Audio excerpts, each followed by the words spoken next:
Assalamualaikum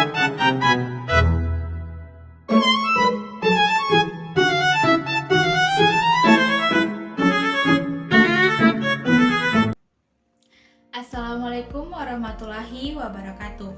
Halo semuanya.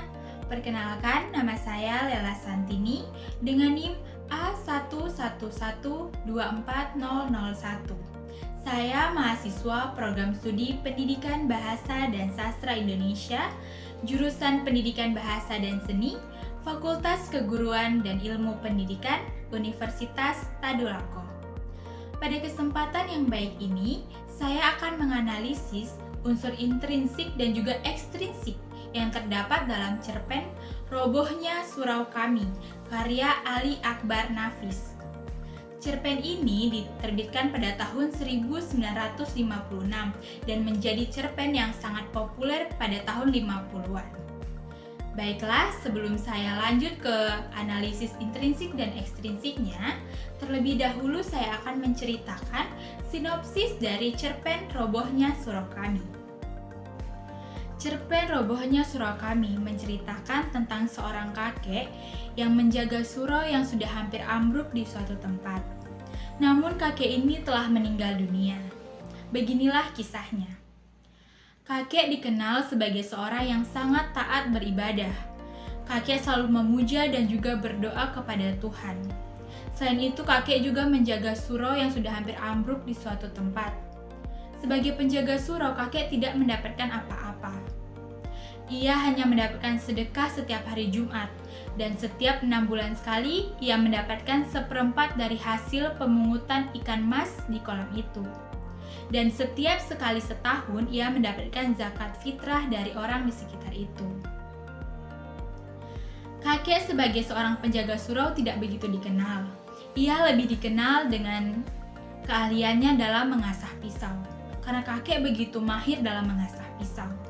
Jika ada orang yang membutuhkan bantuan kakek, maka kakek akan membantunya tanpa meminta imbalan apa-apa. Jika seorang perempuan yang meminta tolong untuk mengasah pisau atau gunting, maka mereka akan memberikan sambal sebagai imbalan kepada kakek. Jika laki-laki yang meminta bantuan, maka kakek akan mendapatkan rokok atau uang sebagai imbalan. Namun, kakek lebih sering mendapatkan ucapan terima kasih dan juga sedikit senyum sebagai imbalan. Sehari sekali aku selalu mendatangi kakek. Dan pada hari itu kakek kelihatan sangat murung, bahkan kakek tidak menyahuti salamku. Tidak biasanya kakek seperti ini. Ternyata semua ini akibat dari perbincangan kakek sebelumnya dengan Ajo Sidi. Ajo Sidi dikenal sebagai seseorang yang sangat suka sekali membual.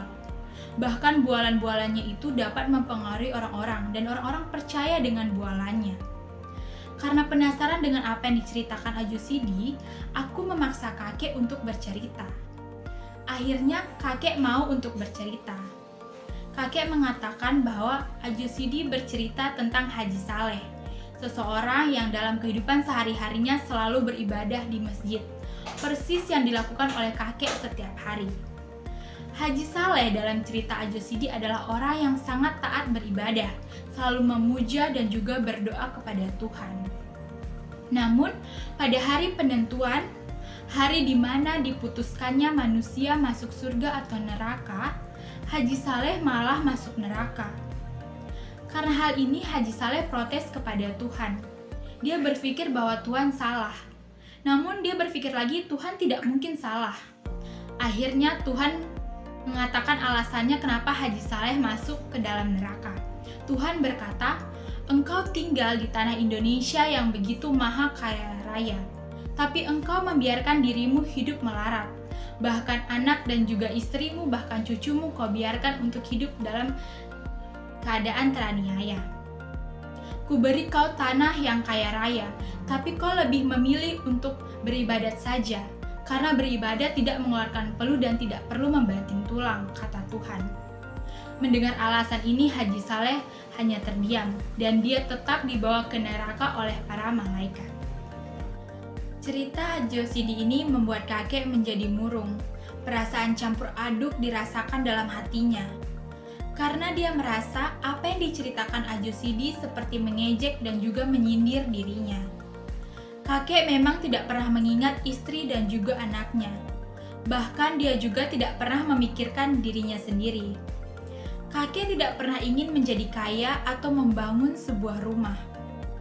Seluruh hidupnya lahir dan batin digunakan untuk bersujud, memuja, dan juga berdoa kepada Tuhan. Apakah semua yang dilakukannya ini salah dan juga dibenci Tuhan? Apakah nasib dirinya akan sama seperti Haji Saleh, terlihat taat di mata manusia namun lalai di mata Tuhan, yang akhirnya akan membuatnya dimasukkan ke dalam neraka? Pikiran-pikiran dan juga perasaan-perasaan ini terus menghantui kakek, sehingga kakek tidak mampu untuk mengendalikan perasaannya, yang akhirnya membuat dia menjemput kematiannya sendiri, dengan cara menggorok lehernya menggunakan pisau cukur. Kematian kakek membuat kehebohan, bahkan tokoh aku sangat kaget mendengar kematian kakek. Dia langsung teringat dengan Ajo Sidi. Dia langsung berpikir bahwa penyebab kematian kakek ini karena cerita yang disampaikan oleh Ajo Sidi. Akhirnya para tetangga dan semua warga itu membantu untuk mengurus mayat dan juga menguburkan kakek. Namun hanya satu orang yang tidak peduli dengan kematian kakek, yaitu Ajo Sidi. Hingga hari penguburan kakek, Ajo Sidi malah pergi untuk bekerja. Baiklah teman-teman, itu tadi sinopsis dari cerpen Robohnya Surau Kami. Sekarang saya akan menyampaikan hasil analisis unsur intrinsik yang terdapat dalam cerpen Robohnya Surau Kami. Yang pertama, tema. Tema yang dapat saya angkat yaitu tentang ketaatan dan juga keegoisan. Kita bisa melihat bagaimana kakek yang sangat taat beribadah. Dia menyerahkan seluruh hidupnya untuk bersujud, berdoa, dan juga memuja Tuhan. Dia selalu menghabiskan hidupnya di sebuah surau. Namun di sisi lain, kakek memiliki sifat yang egois, di mana dia lalai terhadap tugasnya sebagai kepala keluarga. Dia mengabaikan istri dan juga anaknya. Dia membiarkan keluarganya hidup dalam keadaan yang melarat. Padahal Tuhan tidak menginginkan hal itu. Tuhan memang meminta umatnya untuk beribadah dan juga menyembah kepadanya. Tapi beliau tetap ingin agar umatnya bertanggung jawab terhadap apa yang menjadi tanggung jawabnya di dunia. Salah satunya adalah tanggung jawab terhadap keluarganya sendiri. Bagaimana bisa seseorang menjalankan kewajibannya kepada Tuhan, tapi dia sendiri lalai terhadap kewajibannya untuk keluarganya sendiri? Maka dari itu harus seimbang antara hubungan kita dengan Tuhan dan juga hubungan kita dengan keluarga dan juga hidup kita dengan masyarakat lainnya. Kemudian unsur yang kedua yaitu tokoh dan penokohan.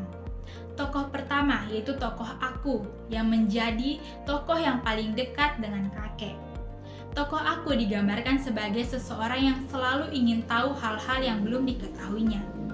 Terlihat bagaimana tokoh aku ingin sekali mengetahui alasan mengapa kakek menjadi murung. Ternyata penyebab kakek menjadi murung itu setelah perbincangan kakek dengan Ajo Sidi.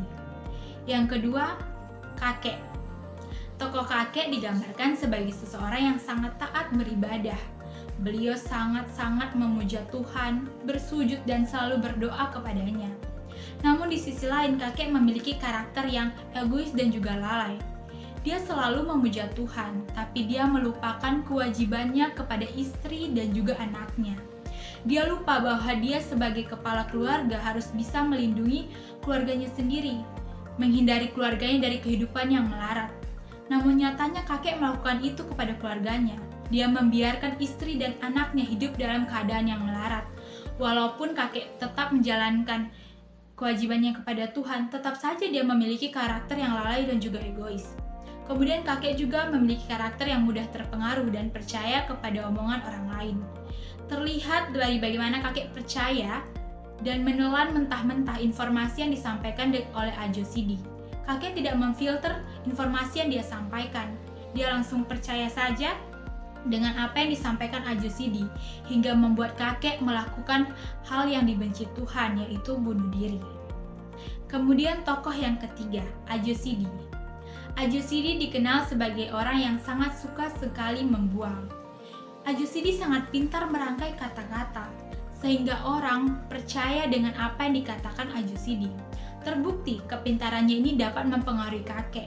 Cerita tentang Haji Saleh yang dia sampaikan kepada kakek mampu membuat hati kakek menjadi gelisah, mampu membuat kakek menjadi murung dan akhirnya melakukan hal yang sangat dibenci oleh Tuhan. Kemudian tokoh yang keempat, yaitu Haji Saleh.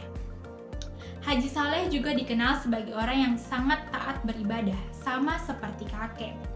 Namun selain itu, dia juga memiliki karakter yang sombong. Haji Saleh ini adalah penggambaran bagaimana orang yang merasa dirinya paling banyak beribadah. Namun, dia lupa bahwa penilaian tentang baik buruknya seseorang itu hanya bisa dinilai oleh Tuhan. Ketika dia yakin dia akan masuk surga, namun ternyata ekspektasinya itu berbanding terbalik dengan kenyataannya. Justru dia malah masuk neraka. Dan ketika dia masuk neraka, dia mempertanyakan hal ini kepada Tuhan.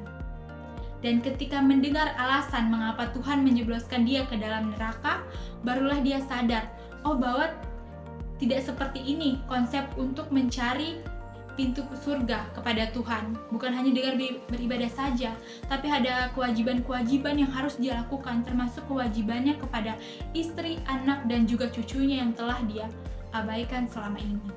Kemudian unsur yang ketiga yaitu alur. Alur yang digunakan dalam cerpen ini yaitu alur mundur. Karena pada awal cerita langsung menceritakan bahwa kakek telah meninggal dunia. Kemudian dilanjutkan dengan menceritakan sebab-sebab kematian kakek, kemudian awal munculnya konflik di mana kakek merasa tersindir dan juga tersinggung dengan cerita yang disampaikan oleh Ajo Sidi. Karena mendengar cerita ini, akhirnya kakek mengalami perasaan yang tidak bisa dia bendung lagi di dalam hatinya. Hingga akhirnya kakek memilih untuk mengakhiri hidupnya dan berakhir dengan kematian. Kemudian yang keempat, latar. Latar yang digunakan dalam cerpen ini ada 3. Yang pertama, latar waktu. Latar waktu yaitu yang pertama, sekali seJumat. Pada kutipan di mana kakek akan mendapatkan sedekah setiap hari Jumat. Kemudian setiap 6 bulan. Di mana kutipannya itu terbukti setiap 6 bulan kakek akan mendapatkan 1/4 hasil dari pemungutan ikan mas di dalam kolam itu. Kemudian ada sekali setahun, terbukti dalam kutipan sekali setahun kakek mendapatkan zakat fitrah dari orang di sekitar itu. Kemudian yang keempat, beberapa tahun lalu. Dalam kutipan, kalau beberapa tahun lalu Tuan datang ke kota kelahiranku dengan menumpang bis, maka Tuan akan turun di dekat pasar. Kemudian ada juga latar tempat. Latar tempat di sini ada beberapa. Yang pertama itu ada di kota kelahiranku. Kemudian ada di dekat pasar. Kemudian ada di surau yang dijaga oleh kakek. Kemudian ada di surga. Ini terbukti dalam kutipan di mana Haji Saleh senyum-senyum ketika berpikir dia akan dimasukkan ke dalam surga. Kemudian ada di neraka. Di neraka ini terbukti di mana ketika Haji Saleh menyunggingkan bibirnya seperti orang yang mengejek orang-orang yang telah dimasukkan ke neraka sebelumnya. Kemudian ada latar suasana. Latar suasana dalam cerpen ini yaitu menyedihkan dan juga mengerikan. Terlihat bagaimana kakek didapatkan di surau telah dalam kondisi yang mengerikan. Dia sudah tidak bernyawa dan terlihat mati dalam keadaan menggorok lehernya dengan pisau cukur. Unsur yang kelima yaitu gaya bahasa. Gaya bahasa yang digunakan dalam cerpen ini banyak mengandung kata-kata yang digunakan dalam keagamaan, khususnya agama Islam, seperti kata Allah Subhanahu wa Ta'ala, Masya Allah, Astagfirullah. Kemudian ada menginsafkan umatmu, hambamu, dosa, pahala, surga, dan juga neraka. Kemudian ada yang keenam itu sudut pandang. Sudut pandang yang digunakan dalam cerpen ini yaitu sudut pandang orang pertama, di mana pengarang Ali Akbar Nafis memposisikan dirinya sebagai tokoh utama yaitu aku. Dan secara langsung pengarang masuk dan juga terlibat dalam cerpen ini. Terlihat dalam kutipan, kalau beberapa tahun lalu Tuan datang ke kota kelahiranku dengan menumpang bis, Tuan akan berhenti di dekat pasar. Unsur yang selanjutnya itu ada amanat. Amanat yang dapat saya ambil dalam cerpen Robohnya Surau Kami yang pertama, ketaatan kepada Tuhan adalah hal yang mulia. Di samping ketaatan kita kepada Tuhan, harus diimbangi juga dengan tanggung jawab kita kepada orang sekitar kita. Terutama kita jika berperan sebagai kepala keluarga, kita tidak boleh lalai terhadap tanggung jawab kita terhadap istri dan juga anak. Kita tidak bisa membiarkan keluarga kita hidup dalam kemelaratan, sementara kita hanya fokus untuk beribadat saja. Tuhan telah menempatkan kita di buminya yang sangat kaya raya. Sudah seharusnya ibadah kita tidak hanya sekedar memuji dan juga memujanya saja. Dengan cara merawat bumi, dengan cara melaksanakan tanggung jawab kita kepada keluarga, dengan cara bersosialisasi dengan masyarakat, juga termasuk ibadah kita, juga termasuk cara kita bersyukur kepada Tuhan. Yang kedua, jangan merasa sombong. Kita seringkali merasa bahwa kita paling baik, kita paling banyak untuk beribadah, kita paling sering melakukan hal-hal yang telah diperintahkan oleh Tuhan. Namun tanpa sadar, perasaan-perasaan seperti itu justru hal-hal yang dapat menggugurkan kebaikan kita. Tuhan tidak suka dengan umatnya yang merasa sombong walaupun hanya dalam hatinya saja. Jika kita ingin melakukan kebaikan, cukup lakukan saja tanpa mengharapkan apa-apa, tetapi harus tetap diimbangi juga dengan tanggung jawab yang kita selesaikan. Kemudian yang ketiga, jangan langsung percaya dengan ucapan yang disampaikan oleh orang lain. Kita harus bisa memfilter atau kita harus bisa menyaring informasi-informasi yang disampaikan oleh orang lain. Jangan sampai informasi yang disampaikan oleh orang lain langsung kita telan mentah-mentah, yang hasilnya nanti akan merugikan diri kita sendiri. Contohnya seperti kakek tadi. Kakek tidak memfilter informasi dan juga cerita yang disampaikan oleh Haji Sidi. Dia langsung saja menelan mentah-mentah berita itu. Dia langsung saja merasa dirinya seperti disindir dan juga diejek. Padahal mungkin saja Haji Sidi tidak bermaksud seperti itu, tapi kakek menangkapnya berbeda karena dia tidak bisa menyaring informasi yang dia sampaikan dan langsung percaya saja. Baiklah teman-teman, setelah tadi saya menyampaikan hasil analisis tentang unsur intrinsik, saya akan lanjut ke unsur ekstrinsik yang terdapat dalam cerpen Robohnya Surau Kami. Cerpen Robohnya Surau Kami ditulis oleh Ali Akbar Nafis. Beliau lahir di kampung Jawa, Padang Panjang. Ali Akbar Nafis terkenal dengan cerpennya yaitu Robohnya Surau Kami yang terbit pada tahun 1956. Pada tahun 50-an, cerpen ini sangat digemari oleh masyarakat dan sangat membuming. Kemudian Ali Akbar Nafis melanjutkan studinya di ruang pendidik Institut Nasional Syafi'i di Kayu Tanam pada tahun 1946. Ali Akbar Nafis melanjutkan atau memulai karirnya sebagai seorang jurnalistik. Kemudian pada tahun 1950 sampai 1958, ia bekerja sebagai penasihat ahli di RRI Studio Bukit Tinggi. Kemudian dia juga sempat memimpin redaksi pada tahun 1971 sampai 1972. Setelah itu, dia menjabat sebagai anggota DPRD Sumatera Barat, wakil dari Partai Golkar pada tahun 1972 sampai 1982. Kemudian ada nilai-nilai yang dapat kita petik dalam cerpen Robohnya Surau Kami. Yang pertama, nilai sosial. Walaupun tidak banyak, tapi masih ada nilai sosial yang dapat kita petik sebagai pembelajaran, yaitu pada bagian kakek yang tulus ikhlas membantu tetangganya untuk mengasah pisau. Walaupun kakek tahu ketika dia membantu tetangganya hanya sekedar ucapan terima kasih dan juga senyuman yang dia dapatkan sebagai imbalannya. Ini mengajarkan kita bahwa ketika kita berniat untuk membantu orang lain, ayo bantu saja tanpa memikirkan imbalan yang akan kita dapatkan. Karena nantinya setiap perbuatan baik yang kita lakukan pasti akan mendapatkan balasannya, entah dari orang yang bersangkutan ataupun dari orang lain, ataupun hal-hal atau urusan kita akan dipermudah nantinya. Yang kedua, nilai agama. Cerpen ini sangat kuat mengandung nilai agama di dalamnya, terutama di mana mengajarkan kita untuk taat dan juga menjalankan perintah Tuhan. Namun di sisi lain, cerpen ini juga mengajarkan bahwa ketaatan terhadap Tuhan harus sejalan dengan tanggung jawab kita di dunia. Kita boleh taat beribadah kepada Tuhan, tapi tanggung jawab kita harus kita selesaikan juga. Tanggung jawab kepada keluarga, tanggung jawab kepada masyarakat, tanggung jawab untuk menjaga bumi ini. Karena beribadah kepada Tuhan bukan hanya sekedar memuji dan juga bersujud kepadanya. Bisa juga dengan cara menjaga agar keluarga kita terhindar dari kemelaratan, menjaga hubungan baik dengan masyarakat, dan juga menjaga bumi kita dari kondisi-kondisi yang dapat merusak ekosistem alam. Kemudian nilai yang ketiga yaitu nilai moral. Nilai moral dapat kita petik dari penggambaran karakter Ajucidi yang digambarkan oleh pengarang. Ajucidi digambarkan dengan orang yang suka membual. Hendaknya kita setelah membaca cerpen ini dapat menghindari sikap suka membual kepada orang lain.